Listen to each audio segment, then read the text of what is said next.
राजा दशरथ के 4 पुत्र थे, जानते हैं ना हम सब लोग।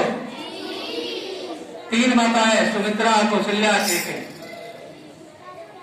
चारों पुत्र जो जन्म देने वाली माता है कौशल्या, सुमित्रा से मान कैकेयी को करते।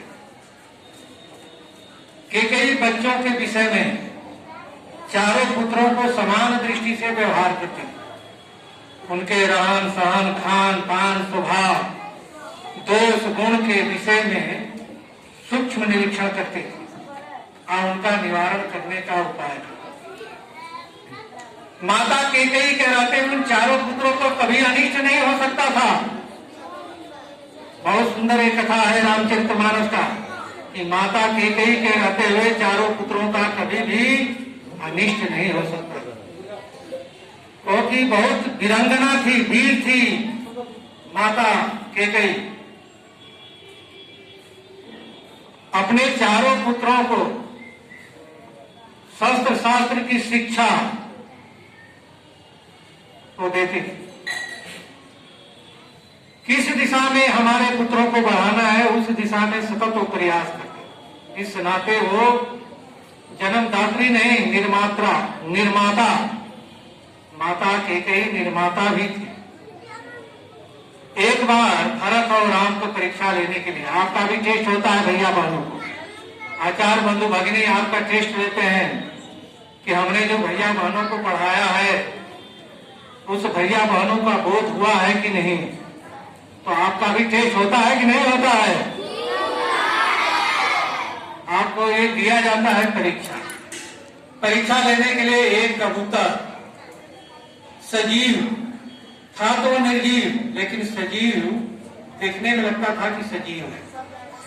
पेड़ पर माता कैकेयी ने उसको रखवा दिया और भरत से कहा, भरत परीक्षा लेने के लिए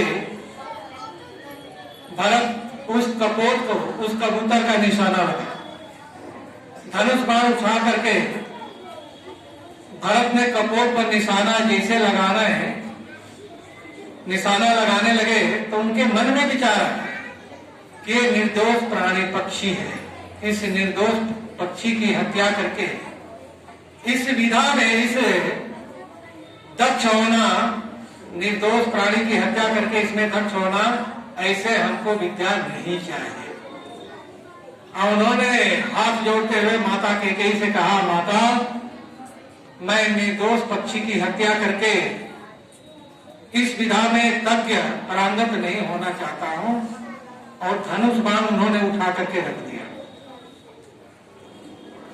माता कैकेयी ने राम को इशारा किया। माता का आदेश पाकर के प्रभु राम ने धनुष बाण उठा करके उस कपोत का निशाना लगा दिया। कबूतर नीचे गिर गया। माता कैकेयी ने वह प्रश्न किया कि राम, उस निर्दोष पक्षी कबूतर के ऊपर तुम्हें तनिक भी दया नहीं आया? बहुत सुंदर वाक्य प्रभु राम ने प्रयोग किया है। माता, आप मेरे माता ही नहीं, मेरी आप गुरु भी है। पाप पुण्य का विचार मुझे नहीं करना है। पाप पुण्य का विचार तो आप गुरु हैं, गुरु होने के नाते आपको करना है, माता होने के नाते आपको करना है। मुझे आपका आदेश मिला तो पक्षी का, दुनिया के किसी भी पक्षी, किसी भी प्राणी की हत्या मैं कर सकता हूं, क्योंकि माँ और गुरु का आदेश हमारे लिए सर्वोपरि है। और माता कैकेयी ने उनको गले लगा लिया। आगे जाके देखते हैं तो भरत ने उस कपोत को उठाया तो देखे कि उस कपोत में एक भी रक्त का एक भी बूंद दिखाई नहीं दिया। भरत ने आश्चर्य व्यक्त किया, माता आपने, मुझे तो देखने में लग रहा था कि ये सजीव पक्षी है। माता कैकेयी ने शब्द प्रयोग किया, बेटा निशाना लगाने वाला समझ जाता है कि सजीव है कि निर्जीव है, यही तो उसकी विशेषता होती है। लोग रामायण पढ़ते हैं तो दोष देते हैं माता कैकेयी को। माता कैकेयी का दोष नहीं है। स्वयं राम बार बार माता कैकेयी से कहते हैं, माता मुझे कुश और आसन दिलवा दो, क्योंकि धर्म की स्थापना मुझे करना है, अधर्म बढ़ गया है। ऋषि महर्षि साधु संतों के ऊपर अत्याचार असुरी शक्तियां कर रही है। माता कैकेयी कहती है कि पुत्र तुम राज्यकाल से मुख मोड़ना चाहते हो, विरक्त होना चाहते हो, इस नाते तुम आसन और कुश मांगते हो, वनवास मांगते हो। उन्होंने हाथ बड़ी गूढ़ रहस्य है। माता कैकेयी से कहते हैं हाथ जोड़कर के माँ पिताजी को तुम ही मना सकती हो, क्योंकि मैं गया था विश्वामित्र के साथ। विश्वामित्र जब यज्ञ कर रहे थे तो उसी समय तारक नाम की महिला से जो मुझे भेंट हुआ, वो तारक से तारका राक्षसी बन गई। इस नाते धर्म का नाश हो रहा है। धर्म की स्थापना पुनः करने के लिए मुझे वनवास दिलवा दीजिए, मैं आपका जीवन भर ऋणी रहूंगा। तब जाकर के माता कैकेयी ने श्री राम के लिए वनवास। मेरे कहने का तात्पर्य है कि हम सभी आचार्य बंधु भगिनी माता कैकेयी के भूमिका में एक एक बच्चे के विषय में सूक्ष्म निरीक्षण करने की जरूरत है। किस प्रकार से, किस तरह से भैया बहनों को आगे बढ़ाएंगे। अंत में एक और अपनी शब्द को कह करके मैं अपनी बात को समाप्त करेंगे।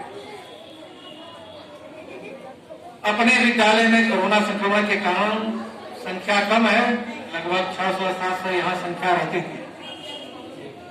लेकिन 1 मार्च से विद्यालय खुलेगा। व्यापक अपने को संपर्क करने की जरूरत है। जितने भी आचार्य बंधु भगिनी यहाँ इस परिसर में है,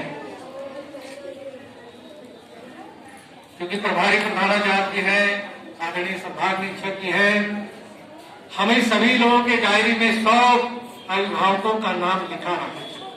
100 घरों में टेलीफोन से व्यक्तिगत जा करके, टोली के साथ जा करके उनसे आग्रह करने के जितना हम संपर्क करेंगे, 100 लोगों को संपर्क करेंगे तो जाकर के 25-30 नए प्रवेश करा। अगर हमने 25 ही अपनी डायरी में नाम लिखा, 25 लोगों को संपर्क किया, वहां से कौन सी कक्षा अपने किस कक्षा में प्रवेश करने के लिए है,